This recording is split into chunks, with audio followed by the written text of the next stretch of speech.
Awakening with Brahma Kumaris.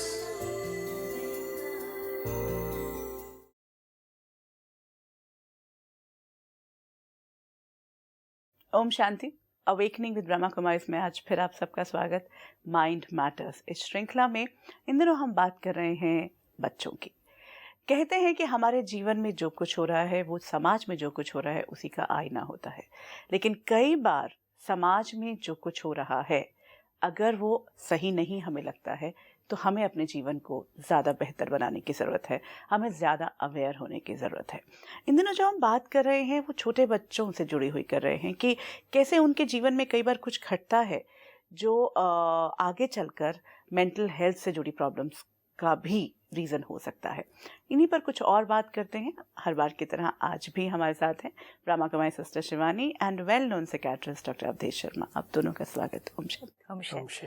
Doctor Sharma, पिछली कड़ी में बात छोड़ी थी और इस कारण हमारे पास बहुत सारी ईमेल्स आई हैं कि एक बार अगर हमें अवेयरनेस हुई, हम चाइल्ड अब्यूज़ की बात कर रहे थे और वो एक्चुअली में सिर्फ सेक्सुअल अब्यूज़ पे ही ना करें, बुलिंग की भी बात है या कई और सारे मुद्दे हैं जिसमें बच्चा इफेक्टेड हुआ है और पेरेंट के सामने बात आ गई है। What is the next step? Because parent panic होता है और एक्चुअली उनको समझ ही नहीं आती कि कहाँ से मदद लें और कैसे उस बच्चे की हीलिंग करें। ये एक ऐसा मुद्दा है जिसमें कि ज़्यादातर पेरेंट्स किसी से बात नहीं कर पाते। कहीं ना कहीं एक फीलिंग ऑफ शेम रहती है, उनके लिए भी और बच्चे के लिए भी। वैसे ज़्यादातर बच्चे अगर उनको सेक्स के बारे में नहीं मालूम तो उनके लिए ये जो इवेंट है वो सिर्फ एक इवेंट होता है। जब वो इसके बारे में समझते हैं तो उन्हें पता लगता है कि एक्चुअली हुआ क्या। फिजिकल अब्यूज़ जो है उसमें उन्हें चोट लगती है, बुलिंग जो है उसमें उन्हें मानसिक चोट लगती है, दे फील स्लाइटेड, उनको ऑप्रेस किया जाता है। तो तीनों में थोड़ा सा एक फ़र्क है। जहाँ तक रही बात सेक्सुअल अब्यूज़ की, सबसे ज़रूरी चीज़ होती है इस चीज़ को रिपीट होने से रोकना। दूसरी होती है कि बच्चे में उसके फ्यूचर को लेकर या ये महसूस करा के कि उसके साथ कुछ बहुत गलत हुआ, उसका ध्यान इस पर ना खिंचवाना। ये ध्यान रखना कि ये फिर से कभी ना हो। ये ध्यान रखना कि बच्चा थोड़ा सा, स्पेशली अगर वही व्यक्ति है, क्योंकि अगर कोई जानने वाला है और उसको इससे आगे नहीं रोका गया, चाहे वो कोई परिवार का ही व्यक्ति हो, अगर उस चीज़ को छोड़ दिया गया तो वो चीज़ फिर से रिपीट हो सकती है। तो उसको फिर से ना रिपीट होने के लिए ज़रूर ध्यान रखना, इंक्लूडिंग कि अगर उस व्यक्ति से बात करने की ज़रूरत है, अगर उस व्यक्ति को वहाँ से हटाने की ज़रूरत है, वो सब करना, लेकिन बच्चे का बार बार ध्यान उस पर ना लाना। ज़्यादातर बच्चे अगर कोई बहुत ज़्यादा ट्रॉमेटिक अब्यूज़ नहीं हुआ है तो इस चीज़ को भूल जाते हैं। और समय के साथ साथ उनका इस पे ध्यान जाता नहीं है। लेकिन अगर मान लीजिए बहुत देर तक हुआ है या बहुत ज़्यादा ट्रॉमेटिक रूप से हुआ है, या उसके बाद उनको ये डर लगता है कि शायद इसमें मेरी गलती निकाली जाएगी, या उनको लगता है कि उनकी वजह से पेरेंट्स को आघात हुआ है या पेरेंट्स हर्ट हुए हैं, तो वो इसको इंटरनलाइज कर लेते हैं और कई बार वो अपने आप को उसके कारण मानना शुरू कर लेते हैं। कुछ पेरेंट्स या बाहर वाले भी कई बार ऐसा भी कह देते हैं कि ये तो तुम्हारी वजह से हुआ, या तुम्हें ज़्यादा ध्यान रखना चाहिए था, या तुम पास गए ही क्यों, तुमने रोका क्यों नहीं, वगैरह वगैरह, जिसकी वजह से कई बार बच्चे को लगता है कि शायद मैंने कुछ गलत सिग्नल दिए या मैं इसका हिस्सेदार था। वो कभी नहीं होना चाहिए। प्लस कई बार हम उनका विश्वास नहीं करते, कई बार इसलिए भी क्योंकि जिस व्यक्ति ने अगर किया है, ख़ास तौर पे अगर वो बाहर वाला नहीं है, तो उनको ऐसा लगता है कि शायद ये सही नहीं है, ऐसा हो ही नहीं सकता, बच्चे ने कुछ मिसअंडरस्टैंड कर लिया, वगैरह वगैरह। बच्चे आमतौर पे इस चीज़ के बारे में झूठ नहीं बोलते, तो एटलीस्ट उनकी बात को मान लेना और कह देना yes it is something which shouldn't have happened, हम इसका ध्यान रखेंगे हम तुम्हारे साथ हैं, तुमने कोई गलती नहीं की है, हम तुम्हें जैसे हो वैसा एक्सेप्ट करते हैं, और आगे के लिए उनको एक सपोर्ट भी देना और साथ साथ उनके डर को कम भी करना और इस चीज को मुद्दा नहीं बनाना। This is very important actually कि कई बार पेरेंट्स इतना पैनिक क्रिएट कर लेते हैं और ये सोचते हैं कि इसके रिपरकशंस इतने ज़्यादा आगे बच्चे पर होंगे। So you know like I want you to clarity, मतलब यहाँ पे अगर हमारे सामने क्लैरिटी आए कि अगर बच्चा अवेयर ही नहीं है उस एक्ट के बारे में बेसिकली, तो उसके लिए ये कोई बहुत बड़ा ट्रॉमा आगे चलकर भी नहीं बनेगा। अगर कभी कभार एक आधी बार हुआ है तो नहीं बनेगा, लेकिन अगर एक लंबे अरसे तक चला है और उसकी वजह से बच्चा समझ नहीं पाता है कि उसको हैंडल कैसे करे, या उसकी वजह से मान लीजिए उसकी पढ़ाई में या उसके दूसरों से रिश्ते में फर्क आया है, या वो जब समझने लगा है उसके बाद भी ऐसा होता रहा है, उसके रिपरकशंस ज़रूर हो सकते हैं। और ऐसे समय में फिर पेरेंट्स को किसी काउंसलर से मदद लेने की ज़रूरत पड़ जाती है, क्योंकि ये बाद में जाके किसी और व्यक्ति के साथ ट्रस्ट बनाने में या रिलेशंस बनाने में बहुत बड़ा बाधक सिद्ध होता है। लेकिन वहाँ पर भी कई बार अगर हम उसके साथ रहते हैं, उससे कि इससे आपकी ज़िंदगी में कोई ख़ास फ़र्क नहीं पड़ना, और वैसे अगर देखा जाए तो जितना हम उसको याद करते हैं तो वो नेगेटिव मेमोरीज ज़्यादा असर डालती हैं then a chance encounter. Specially अगर कहीं बाहर कोई टचिंग हुई, ज़्यादातर लोग भूल जाते हैं उस चीज़ को। फिज़िकल अब्यूज़ जबकि वो वायलेंट होता है, और हर फिज़िकल अब्यूज़ किसी ना किसी रूप में वायलेंट होता है, लेकिन अगर उसकी वजह से उस पर चोट के निशान हैं, तो वो चोट जो है वो मन पे भी आती है। उसको कहीं ना कहीं ये फीलिंग कि वो वनरेबल है, कि उसके पास सपोर्ट सिस्टम्स नहीं है। कुछ बच्चे उसकी वजह से विड्रॉ कर जाते हैं, कुछ बच्चे उसकी वजह से और एग्रेसिव बन जाते हैं, ख़ास तौर पे उन परिवारों में जहाँ पे कि पेरेंट्स कहते हैं कि अच्छा उसने तुझे किया तो तुम भी ज़्यादा जाके करो, तो वो उसी आंकड़े में घूमने लग जाते हैं। लेकिन बुलिंग में भी एक चीज़ और देखी गई है कि जो बुलिंग करता है उसमें भी कहीं ना कहीं सेल्फ एस्टीम की कमी है, वो कहीं भी अपने आप को पूरक नहीं महसूस करता, इसके लिए वो दूसरे के ऊपर ऑपरेशन करता है ताकि वो कुछ समय के लिए अच्छा महसूस कर सके। उन परिवारों में भी आमतौर पे किसी न किसी तरह के डिसफंक्शन होते हैं, या बच्चे में चाहे थोड़े समय के लिए या लंबे समय से उसको ऐसा लगता है कि वो ठीक नहीं है, अच्छा नहीं है, नॉर्मल नहीं है, और अगर वो दूसरे को दबाएगा तभी वो अच्छा महसूस कर सकता है। तो इन सब में कुछ समय के लिए उसको सपोर्ट करना और उस माहौल को बदलना जहाँ पे कि वो पॉजिटिव रूप से अपने आप को जैसा है वैसा एक्सेप्ट कर सके, और जो जो उसमें गुण हैं उनको एक एक्सेप्टेबल, सोशली एक्सेप्टेबल बिहेवियर के रूप में बिना दूसरे पे वॉयलेंस किए वो व्यक्त कर सके। और इसके लिए फिर स्कूल्स को भी, इसके लिए परिवारों को भी काम करना पड़ता है, और जितना जल्दी करेंगे उतना वो बिहेवियर नहीं बढ़ेगा, क्योंकि जो स्लाइटली ओल्डर चिल्ड्रन होते हैं वो अगर एडोलेसेंस में इस सब बैकलॉग के साथ, इस सब मानसिक स्थिति के साथ जाते हैं तो उनमें फिर अपने पेरेंट्स के साथ एक प्रॉपर रिलेशनशिप बनना, दूसरों के साथ रिलेशनशिप बनना नहीं हो पाता, जिसकी वजह से जब वो एक अब एडल्ट बनने वाले हैं तो वहाँ पे कुछ गलत बिहेवियर्स शुरू हो सकते हैं जो लॉन्ग टर्म में उनको मुश्किल पैदा अब टाइम ये भी तो आ रहा है कि हार्मोनल चेंज से भी गुजरने वाला है बच्चा। तो शिवानी, यहीं पर पेरेंट्स का जो इंटरवेंशन है, पता चला बच्चा की बुली है इस छोटी सी उम्र में, या कुछ ऐसा हुआ है, या फिजिकली अब्यूज हुआ है, पेरेंट्स पैनिक करते हैं, they are not prepared actually कि हील कैसे करना है। What should be their reaction? Parents को बच्चे को हील करने से पहले अपने आप को हील करना है। जैसे डॉक्टर अवधेश ने कहा, उनको तो एक्चुअली पता ही नहीं है, बच्चे को अभी तक वो सिचुएशन की ग्रेविटी नहीं पता है, शायद बाद में जाके समझ में आए, अभी नहीं उतना। उसको सिर्फ ये पता है कि कुछ अच्छा नहीं हुआ मेरे साथ, यू नो, समथिंग अनकंफर्टेबल। लेकिन पेरेंट्स के लिए वो सिचुएशन कई गुना ज़्यादा, बच्चे से ज़्यादा बड़ी है। तो पेरेंट ज़्यादा दर्द में है या बच्चा ज़्यादा दर्द में है? एक्चुअली राइट नाउ शायद पेरेंट ज़्यादा दर्द में होगा. If it's just happened once and parent को पता चला, it's more as a shock for the parent rather than for the child. तो parent को बच्चे की healing करने का सबसे अच्छा तरीका पहले अपनी healing, कि ये अपनी एंजाइटी, अपना पैनिक, अपना डिसबिलीफ, अपना डिनायल मोड या ये सोचना अपने ऊपर भी गिल्ट कि मैंने ध्यान नहीं रखा बच्चे का. वी हैव टू अंडरस्टैंड हम 24/7 साथ में नहीं हो सकते हैं. No parent can be. तो अपने आप सेल्फ को कर्स करना, क्योंकि एक फिजिकल अब्यूज हुआ है, this is a physical part. Emotional abuse जो चलेगा उसके बाद, which is this pain, this guilt, this hurt, वो हम पे बहुत निर्भर करेगा. ये हम पे भी और बच्चे पर ये इफेक्ट आएगा ना उसका.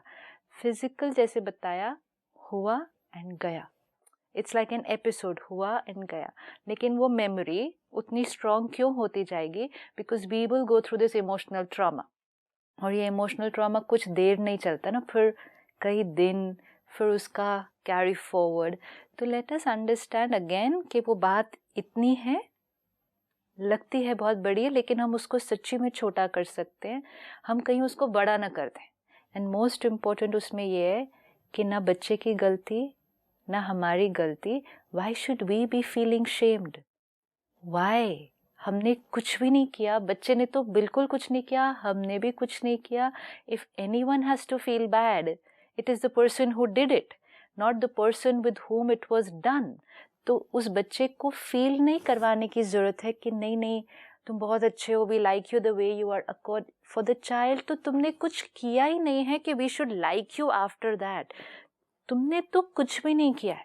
सो that message has to come very strong कि किसी और ने तुम्हारे साथ जो किया वो किसी और के, मतलब you had not even 1% in that कि या नहीं हम फिर भी तुमसे प्यार करते हैं, तुम फिर भी अच्छे हो, तुम फिर भी ठीक हो.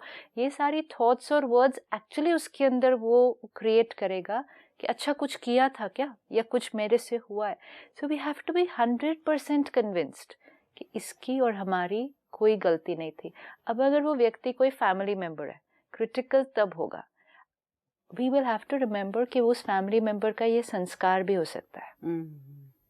तो अगर हम सपोज वो एक एल्डर ब्रदर है, कोई ग्रैंड पेरेंट, ग्रैंड फादर भी हो सकता है, it would be anybody in the house, कोई कजिन है. अगर हम समझते हैं कि हम सिर्फ जाकर उसको एक बार बोल देंगे कि हमें पता चला है ऐसा आपने किया एंड आप आगे से ऐसे नहीं करना, it may not necessarily stop there. क्योंकि सामने वाले की भी तो वो एक पूरी जर्नी है, संस्कार है, पर्सनालिटी है. We don't no.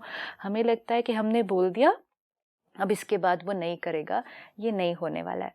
वो शायद फिर ट्राई करेगा और शायद वो घर में किसी और बच्चे के साथ भी. सो ऐसे समय पे is not the time to think about social pressures कि परिवार क्या कहेगा, लोग क्या कहेंगे, how can we talk about this openly. Actually it's important कि as a family everybody should now know. इस बात को छुपाने की बजाय, क्योंकि इसमें हमारी कोई गलती नहीं थी, सबको पता होना ज़रूरी है कि इस फैमिली मेंबर ने ऐसा किया है and everyone will have to take care of that family member. पहली बात उनकी भी हीलिंग कराएं, चाहे उनको भी काउंसलर के पास जाने की ज़रूरत है, ताकि वो भी तो उस नेचर को अपने पर्सनालिटी के अंदर से निकाले. सिर्फ बोलने से थोड़ी कोई ख़त्म हो जाएगा. इट्स लाइक आपने गुस्सा किया एंड मैं बोलूँ आप प्लीज़ अगली बार से नहीं करना, तो थोड़ी होने वाला है. आप कहेंगे हो गया, आ गया मेरे अंदर. हमें ये पता चला है इस इंसिडेंट से कि हमारे घर का कोई सदस्य बीमार है. Actually that's very important. उनके ऊपर तो कोई, और उस पे तो हम सिर्फ इल्जाम लगा के हम छोड़ देते हैं. तो हीलिंग उनकी, ताकि वो खुद भी व्यक्ति बचे, नहीं तो कल को उस व्यक्ति से कोई और बड़ी गलती हो जाएगी. वो व्यक्ति घर में या बाहर जाकर किसी और के साथ कर सकता है. तो लेट्स शिफ्ट आवर फोकस कि somebody is not well, not that somebody is bad. ये नहीं कि वो बुरे हैं, वो गलत हैं, वो भी एक थोड़ी सी बीमारी है और इस बीमारी का भी आई एम श्योर इलाज होगा, क्योंकि हर बीमारी का इलाज है. आपके पास कोई आया जिसने कभी ये कहा हो कि I indulge in child abuse?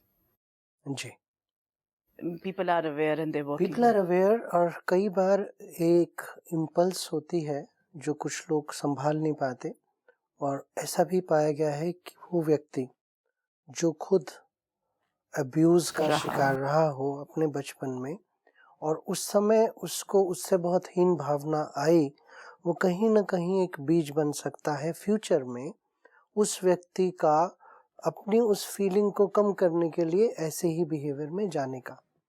साथ ही साथ दो और बड़ी चीज़ें मैं समझता हूँ इस समय समाज में हो रही हैं जो कि इस चीज़ को बढ़ावा देती हैं। एक है पोर्नोग्राफिक मटेरियल जो आज के समय में सेल फोन पे भी अनफॉर्चुनेटली अवेलेबल है, और दूसरा है किसी ना किसी नशे में उस व्यक्ति का होना, स्पेशली अल्कोहल, क्योंकि आप होश में ही नहीं है। हाँ, तो उस समय में आपका अपने पे कंट्रोल कम हो जाता है। और ये भी मैं कहना चाहूँगा कि खास तौर पे वो व्यक्ति जो किसी अपने क्लोज बच्चे के साथ इस तरह का कुछ करते हैं, वो भी अंदर से बहुत गिल्ट महसूस करते हैं, उनको भी बुरा लगता है, पर वो उस समय में अपने आप को रोक नहीं पाते। It's like a compulsive behaviour कि वो एक आई फीलिंग, उस फीलिंग को पूरा किया, उस समय उनको लगा कि हाँ करना चाहिए, और उसके बाद गिल्ट महसूस होना। तो इसमें उनको किस तरह से अपने आप को फिजिकली उस सिचुएशन से दूर रखना है। खास तौर पे कई बार ये भी सजेशन दी जाती है उन्हें कि आप किसी और को ये बात बता दें ताकि वो कोशिश करें कि वो आपके साथ रहें, ताकि आप उस बच्चे के साथ एक्सेस ना कर पाए, और अगर हो सके तो फिजिकली दोनों को एक दूसरे के साथ दूर कर दिया जाए। लेकिन अगर ये इम्पल्सेस किसी और बच्चे के साथ भी आ रही हैं तो उस व्यक्ति को पोर्नोग्राफिक मटेरियल, अल्कोहल या दूसरे सब्सटेंस अब्यूज रोक कर और अपने आप के ऊपर लगातार विद थेरेपी काम करके सेक्सुअल इम्पल्सेस को कम करने की भी ज़रूरत पड़ जाती है, क्योंकि आज के समय में ये सिर्फ सोशल प्रॉब्लम नहीं है, ये एक लीगल इशू भी है, और उसकी वजह से वो बहुत बड़ी किसी प्रॉब्लम में भी पड़ सकते हैं। तो एक बात ज़रूर हुई है कि क्योंकि थोड़ी सी ओपननेस इस बारे में कुछ सालों से हुई है, तो जो पहले छुपे रूप में हो जाता था, और जो व्यक्ति पीड़ा से गुजर रहा है, चाहे वो विक्टिम है चाहे वो परपेट्रेटर है ऑफ द होल थिंग, वो दोनों किसी से बात ही नहीं कर पाते थे। तो अब कम से कम ये बात सामने आने के कारण जो बच्चे हैं जो कि एडोलेसेंट में अगर इसी रूप में चले जाते हैं और फिर उसका कष्ट कई बार पूरे जीवन उनके साथ चलता है, किसी से शेयर नहीं कर पाते, तो वो चीज़ें ज़रूर थोड़ी सी कम हो रही हैं। नहीं तो उसी के साथ फिर कई और चीज़ें जुड़ जाती हैं। कई बार एक्सपेरिमेंटेशन विद सेक्स है जो कि एडोलेसेंस में कई बार शुरू हो जाता है, उसमें भी इस चीज़ का, या अगर पेरेंट्स के साथ उनका बहुत अच्छा रिलेशनशिप नहीं है तो पेरेंट्स को कई बार पता ही नहीं लग पाता, या एक्सपेरिमेंटेशन विद अल्कोहल, टबैको या दूसरी ड्रग्स हैं उन बच्चों में जो कि वो बहुत किसी के साथ कनेक्टेड नहीं है, या हीन भावनाओं से गुजर रहे हैं, या डिप्रेशन से गुजर रहे हैं, या स्कूल में कोप अप नहीं कर पा रहे, उस चीज़ से गुजर रहे हैं, तो उनके साथ भी ऐसा होना शुरू हो जाता है। और कई बार अपने शरीर को ही एडोलेसेंस में बच्चे नहीं समझ पाते हैं, तो उसकी वजह से भी उनमें ये प्रॉब्लम्स आनी शुरू हो जाती हैं और पेरेंट्स से कट होने लग जाते हैं। यही बात कि हार्मोनल चेंजेस का जो ये दौर है, ये सबसे आई थिंक कहा जाता है कि difficult time of a human being, क्योंकि बहुत कुछ बदल रहा है। इवन सोशल सेटिंग्स बदल रही होती हैं, हमारी नई जो बच्चा है उसके लिए नई दुनिया होती है, और अपना शरीर ही एक नई दुनिया के रूप में सामने आ रहा होता है, इमोशनली हैंडलिंग नहीं हो पा रही होती है। How important parent child bonding या फिर एक थर्ड इंटरवेंशन ज़रूरी है, क्योंकि यहाँ पर कौन कौन सी जो मेंटल हेल्थ इश्यूज हैं वो आ सकते हैं सामने। पेरेंट चाइल्ड बॉन्डिंग अगर बचपन से हो तो वो स्मूथली एडोलेसेंस में जा सकती है। कई बार जब बच्चे रिबेल करना शुरू करते हैं तो ये सोच के कि अरे ये तो उम्र ही ऐसी है, उनको छोड़ दिया जाता है, या कई बार जब हम हैंडल नहीं कर पाते हैं तो उनको नकारा जाता है, या कुछ सिचुएशंस में उनके ऊपर फोर्स का इस्तेमाल किया जाता है दोनों पेरेंट्स के द्वारा या एटलीस्ट एक पेरेंट के द्वारा। ये समय है जब कुछ खास तरह की मानसिक समस्याएं, स्पेशली बाइपोलर डिसऑर्डर्स, डिप्रेशंस, स्किज़ोफ्रेनियास, ये भी शुरू हो सकते हैं। और उसमें सिर्फ ये नहीं है कि वो जितना पहले विड्रॉन था उतना ही है, लेकिन उसके साथ साथ कुछ चीज़ें कि वो बहुत ज़्यादा उदास है, वो किसी से बातचीत ही नहीं कर पा रहा, उसे कन्फ्यूजन है, रोज़मर्रा के जीवन को संभालना ही उसके लिए एक तरह से बोझ है, या फ्रेंड्स बिल्कुल ही कट ऑफ हो गए, या स्लीप साइकिल बिल्कुल ही अलग हो गया, या भूख बिल्कुल ही कम हो गई, या पढ़ाई बहुत ड्रॉप हो गई, या कुछ एबनॉर्मल बिहेवियर हो गए, उसे कुछ ऐसे एक्सपीरियंसेस हुए जो किसी और को नहीं होते, स्पेशली उसको कभी नहीं हुए, या उसको शक होने शुरू हो गए, या वो वायलेंट हो गया।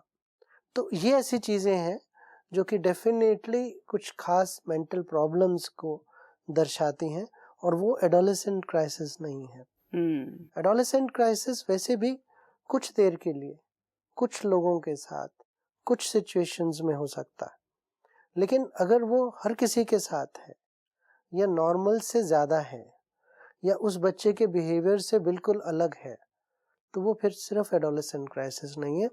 उसके लिए सेफेस्ट तरीका ये है कि आप किसी मेंटल हेल्थ प्रोफेशनल की मदद लें, ताकि वो खुल के, वो एडोलेसेंट भी बात कर सके उनसे, क्योंकि शायद वो एज अ पेरेंट आपसे बात नहीं करना चाहते। सिस्टर शिवानी, यहाँ एक being a parent and becoming a parent of this child, जो कि जिसको हमने एडोलेसेंट क्राइसिस ही मान लिया और माना कि ये सब बच्चों के साथ हो रहा है, ऐसे में थर्ड इंटरवेंशन की तरफ जाने में हमें घबराहट इतनी ज़्यादा क्यों है? इसको कैसे लेना चाहिए? बिकॉज अभी भी 90% ऑफ द पेरेंट्स दिख भी रहा है तब भी वहाँ नहीं जाएंगे, स्कूल काउंसलर तक जा सकते हैं, उसके आगे नहीं जाना चाहते। वो थर्ड इंटरवेंशन सिर्फ एक डॉक्टर है। हम डॉक्टर के पास नहीं जाते, हम बचपन से डॉक्टर के पास, बच्चा पैदा हुआ डॉक्टर के पास, हर टीका लगा डॉक्टर के पास, हर चीज़ के लिए डॉक्टर के पास। तो तब तो हमने नहीं सोचा, बिकॉज वी नो कि डॉक्टर वो कर सकता है जो हम नहीं कर सकते हैं। आज एक जुकाम बुखार भी होगा तो डॉक्टर के पास। हम अपने आप के साथ फिर एक्सपेरिमेंट कर लेंगे कि एक क्रोसिन खा लो, एक इतना सा। बच्चे के साथ कोई एक्सपेरिमेंट नहीं करता है। थोड़ा सा भी कुछ लगा हम कहेंगे डॉक्टर के पास, because safety and protection is our concern. तो ये भी जो इशू है, इवन इफ बच्चा हमारे से सारी बात करता है, सब कुछ करता है, but we don't have the expertise. हमारे पास वो एक्सपर्टीज़ ही नहीं है कि हम सिग्नल्स को कैच कर सकें। हमारे पास वो एक्सपर्टीज़ नहीं है कि अगर हमें लगा है कुछ तो हम आगे उसको कैसे गाइड करना है। So it's just one thought actually कि हम सिर्फ एक डॉक्टर के पास जा रहे हैं। वो स्टिग्मा जो सुना हुआ है, पढ़ा हुआ है, दूसरे लोग क्या बोलेंगे, फिर पता है कितना दूर का हम सोच लेते हैं। इसके करियर में तो नहीं प्रॉब्लम आएगी कि हम साइकाइट्रिस्ट के पास गए थे, इसकी शादी में तो नहीं प्रॉब्लम आएगी कि हम साइकाइट्रिस्ट के पास गए थे। इतना सब सोच के, मतलब उसमें भी इंटेंशन अच्छी है कि उसके अच्छे के लिए सोच रहे हैं, लेकिन आज उस सिचुएशन को नहीं एड्रेस कर रहे। तो we should only need to tell ourselves, I am only going to a doctor, and भले इसके लिए दुनिया कुछ भी कहे, लेकिन मेरे बच्चे की हेल्थ से ज़्यादा इम्पोर्टेंट तो कुछ भी नहीं हो सकता। And most important is go meet and rule out कि हाँ कुछ नहीं है, या कुछ थोड़ी सी बात वो डॉक्टर हमें बता देगा कि आप ये ध्यान रखो। लेकिन इस स्टिग्मा से हमें, एक्चुअली वो सिर्फ स्टिग्मा हमें रोक रहा है और कुछ भी नहीं है कि इसको अगर हम हटा पाए तो हम कितनी बड़ी मुश्किल से बाहर आ सकते हैं। और हमारी वो प्रॉब्लम नहीं तो कितना बढ़ जाएगी। हम निमित्त बन जाएंगे अपने बच्चे के इमोशनल दर्द को बढ़ाने के लिए। हम निमित्त बन जाएंगे कि आज जो बीमारी भी अगर है वो इतनी है, लेकिन सिर्फ हमारे डर की वजह से कि हम लेके नहीं गए डॉक्टर के पास, वो किस लेवल तक पहुंच जाएगी। इसके इंस्ट्रूमेंट तो हम बन जाएंगे ना। अपने बच्चे के लिए प्यार है लेकिन केयर ठीक से नहीं की। सो ये स्टिग्मा को हमें तोड़ना है कि it doesn't mean there is something wrong with my child. You know, actually दुनिया में या हिंदी मूवीज को देखकर या कुछ, पागल है मेरा बच्चा, कोई पागल थोड़ी है। अच्छा, फिर हम अपने आप को जस्टिफाई करते, लेकिन पढ़ाई में तो अच्छा है, लेकिन उस दिन उसने ये भी अच्छा, नहीं नहीं वो बिल्कुल ठीक है। You know, so you kind of trying to tell yourself कि नहीं नहीं नहीं, एवरीथिंग इज फाइन, क्योंकि हमने सोचा जाना मीन्स कि वो पागल है डॉक्टर, क्योंकि साइकाइट्रिस्ट एक्चुअली पहले हम समझते थे कि पागल लोगों का डॉक्टर। एंड जो मूवी में विजुअल्स भी हमें दिखाए जाते हैं कि उसको शॉक दिया जाता है, उसको कुछ बांधा जाता है, तो हम बहुत दूर का सोच लेते हैं। एक छोटी सी चीज़ को, वो जो इन्फॉर्मेशन अंदर गई हुई है उसकी वजह से इतना बड़ा क्रिएट करके हम वो छोटी बात को छोटे पे नहीं रोक पाते। So let's always remember just another doctor. आज तक हम अपनी हर बात के लिए एक डॉक्टर के पास गए, just another doctor, and there is nothing wrong with my child, you know, कि उसको वो अब नॉर्मल नहीं है, पागल नहीं है, कुछ भी नहीं है, छोटी सी चीज़ जल्दी में ठीक हो जाएगी। और एक्चुअली डॉक्टर के पास जाना मतलब ये नहीं कि वो प्रॉब्लम है।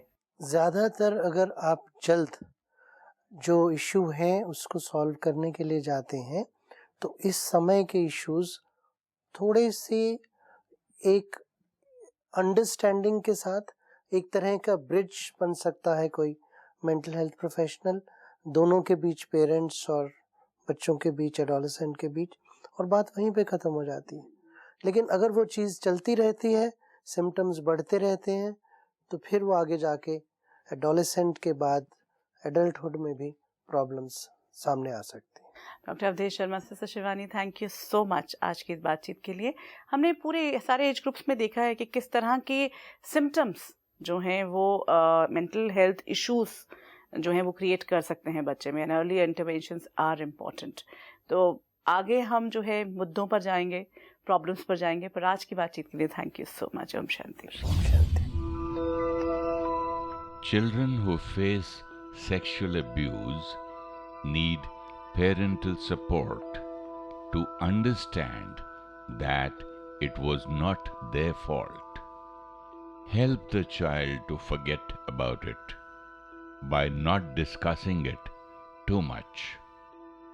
Parents should trust the child even if the abuser is a close family member. A child will not lie about an experience of abuse. Parents should not create fear in the child and help the child to trust people. A person who indulges in sexual abuse needs healing.